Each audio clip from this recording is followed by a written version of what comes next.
supposed to run in only one direction. Causes are supposed to come before, not after, their effects. But with the publication of Bem's paper, these bizarre results were now a part of the scientific literature. Crucially, Bem's experiments were extremely simple, requiring nothing more complicated than a desktop computer.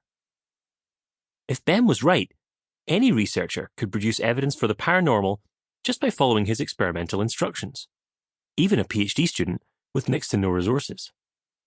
That is what I was, so that is exactly what I did. I got in touch with two other psychologists who were also skeptical of the results, Richard Wiseman of the University of Hertfordshire and Chris French of Goldsmiths, University of London. We agreed to rerun Bem's word list experiment 3 times, once at each of our respective universities. After a few weeks of recruiting participants, waiting for them to complete the memory test, and then dealing with their looks of bewilderment as we explained afterwards what we'd been looking for, we had the results.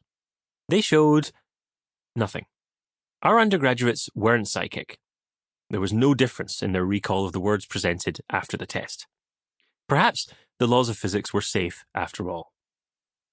We duly wrote up our results and sent the resulting paper off to the same scientific journal that had published Bem's study, the Journal of Personality and Social Psychology. Almost immediately, the door was slammed in our faces. The editor rejected the paper within a few days, explaining to us that they had a policy of never publishing studies that repeated a previous experiment, whether or not those studies found the same results as the original. Were we wrong to feel aggrieved? The journal had published a paper that had made some extremely bold claims. Claims that, if true, weren't just interesting to psychologists, but would completely revolutionize science. The results had made their way into the public domain and received significant publicity in the popular media, including an appearance by Bem on the late-night talk show The Colbert Report, where the hosts coined the memorable phrase, time-traveling porn. Yet the editors wouldn't even consider publishing a replication study that called the findings into question. Meanwhile, another case was unfolding that also raised alarming questions about the current state of scientific practice. Science, widely considered one of the world's most prestigious scientific journals, second only to Nature, had published a paper by Diederik Stapel, a social psychologist at Tilburg University in the Netherlands. The paper, entitled Coping with Chaos, described several studies performed in the lab and on the street, finding that people showed more prejudice and endorsed more racial stereotypes when in a messier or dirtier environment. This, and some of Stapel's dozens of other papers, hit the headlines across the world. Chaos promotes stereotyping, wrote Nature's news service.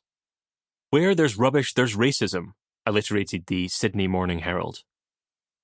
The results exemplified a type of social psychology research that produced easy-to-grasp findings with, as Stapel himself wrote, clear policy implications.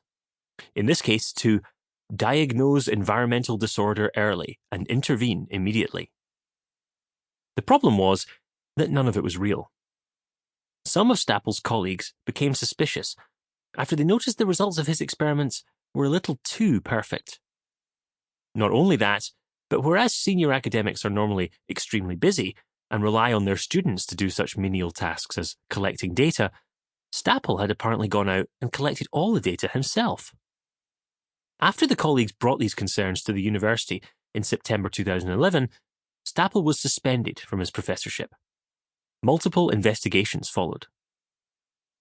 In a confessional autobiography he wrote subsequently, Stapel admitted that instead of collecting the data for his studies, he would sit alone in his office or at his kitchen table late into the night, typing the numbers he required for his imaginary results into a spreadsheet, making them all up from scratch.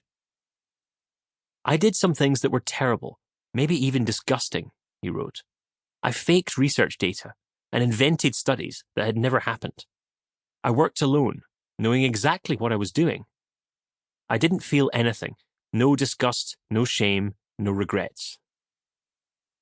His scientific fraud was surprisingly elaborate. I invented entire schools where I'd done my research, teachers with whom I'd discussed the experiments, lectures that I'd given, social studies lessons that I'd contributed to, gifts that I'd